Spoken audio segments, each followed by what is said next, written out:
llegamos a la conclusión de que solo los consumidores que tienen poder económico para pagar mucho dinero por los bienes son los únicos que van a gozar de buenos bienes. Envenenemos a todos los pobres. Envenenemos a la gente, matemos a la gente, pues. Les pongo un ejemplo. Una persona que solo tiene plata para comprar un par de zapatos de 17 soles, ¿no? Hay otra persona que podrá comprar un par de zapatos de 500 soles. Pero no por eso el que compró un par de zapatos de 17 soles, cuando se los ponga la primera apuesta, se le va a destruir el zapato. Tanto el de 17 soles como el de 500 soles deben servir para el objeto para el cual fueron fabricados, es decir, para caminar con ellos. No descartable. No, porque el tema es que uno compra de acuerdo a sus posibilidades económicas, uno compra de acuerdo a una serie de variables, repito. Tenemos otro participante. Aló, buenas noches. Aló. Está en Habla el Pueblo, ¿su nombre? Hola. Sí, su nombre, Hola. por favor. Sí, lo escuchamos. Aló. Adelante, Lo que quiero yo exponer es que las leyes se dan para que se cumplan. Y cuando las autoridades son los primeros que no las cumplen, no se puede exigir más de lo que manda la ley. Bien, muchas gracias por su participación.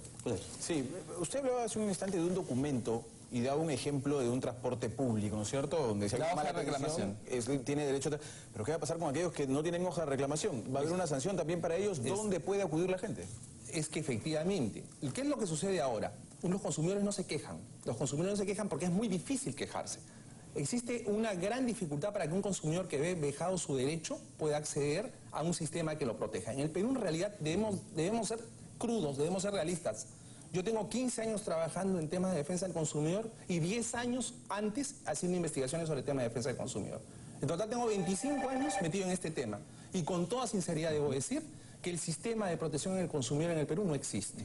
Que el sistema no funciona porque no hay coordinación entre las autoridades. Porque nuestros compatriotas que viven en Chumbivilcas o que viven en Ceja de Selva no tienen la menor idea de lo que es protección al consumidor y están fuera del sistema. Es un sistema, si lo hay, si se puede usar esa palabra, muy centralista que solo protege a determinadas personas. Vámonos al caso de Lima. ¿Ustedes creen que la gente de Caraballo o la gente de Independencia o la gente del Agustino va a ir a presentar un reclamo de consumo hasta San Borja, por ponerles un caso, y va a ir hasta allá a presentar un reclamo de consumo dejando de trabajar un día entero, cuando esa gente que tiene que trabajar para vivir y encima ver si el resultado que él obtiene es aquel que esperaba? Es bien difícil. Tenemos otro ciudadano en la línea. Buenas noches. Por favor, yo quería hacerle pregunta. En el salud hay un asunto muy importante. Uno va y se atiende con el médico. El médico le da a uno una receta y lo manda un examen. Para obtener la cita es por lo menos 15, 30 días. Y para el otro, para después que uno se hace un examen, tiene que agarrar otros 30 o 15 días. Total, que la enfermedad va avanzando y a las finales uno se atiende a los 45, 60 días. Ese proceso realmente también es malo para el paciente o consumidor en este caso. Por favor, le diría a usted que haga un estudio sobre esa nota, que es muy importante para muchos enfermos. Gracias. Tenemos en línea una llamada desde Huaral. Aló, buenas noches. Aló, buenas noches. ¿Su nombre, por favor? Aló, Carlos Quiroz. Señor Carlos, adelante. Quería saber por qué los productos comestibles no se pone el tipo de tira grande, como en otros países. ¿Perdón? Bien. Sí, nos preguntó, señor, ¿está en línea todavía? Sí. Sí, comestibles nos dice. Los productos comestibles, ¿por qué no se ponen la fecha de estira grande como en otros países, no? Ajá, Perfecto. La fecha pequeñita. Muchas gracias por participar. Las letras pequeñitas, que decía usted. El tema de salud y el tema de alimentos, temas recurrentes. En el tema de salud, el oyente que llamó anteriormente hablaba del tema de las antenas de teléfono. Y eso me lleva a un principio que es el principio de prevención. Hay un principio en materia de protección al consumidor que señala que cuando existe el riesgo de que determinado producto sea peligroso, solo el riesgo, o sea, todavía no está demostrado, ¿no? Hay que tomar las precauciones en relación a él. Y que las autoridades, específicamente el Estado, tienen que adoptar algún tipo de política para proteger, para precaver que los consumidores no se vayan a ver perjudicados. Es el caso del tabaco.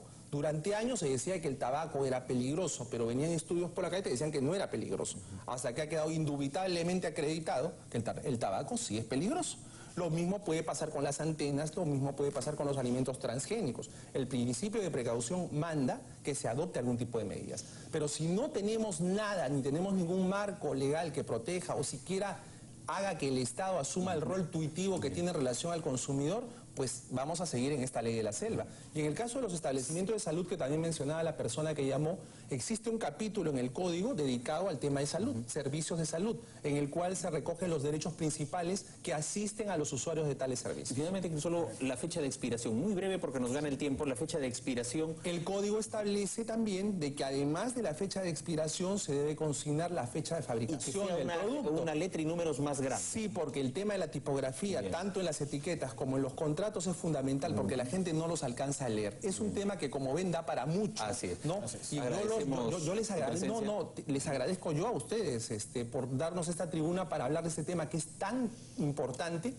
Y le pido a los ciudadanos y le pido a la comisión revisora, que está encargándose de revisar, entre comillas, la versión original, que tenga en cuenta las palabras y las sugerencias de los ciudadanos, porque se pusieron 2 correos electrónicos para que los ciudadanos expresaran sus recomendaciones, sugerencias, etcétera, y no sabemos, y esas están siendo procesadas e incorporadas a la nueva versión. Muchas gracias al doctor Crisólogo Cáceres. Vamos a una pausa y retornamos con más.